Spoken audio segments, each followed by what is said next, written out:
ঝালকাঠিতে দুজন নারী পাসপোর্ট করতে এসে রোহিঙ্গা সন্দেহে আটক হলেন। বিস্তারিত তার মুখ থেকে শোনার চেষ্টা করব, তবে কোনো কথা বাংলাতে বলতে পারছেন না তিনি সঠিকভাবে। ইয়া থেকে বাংলাদেশে আসছেন কবে?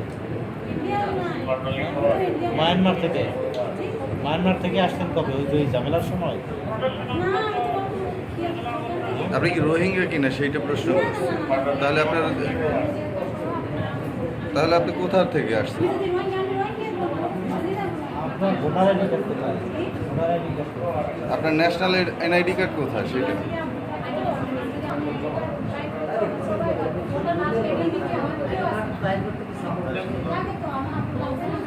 আইডি কার্ড হয় নাই আপনার?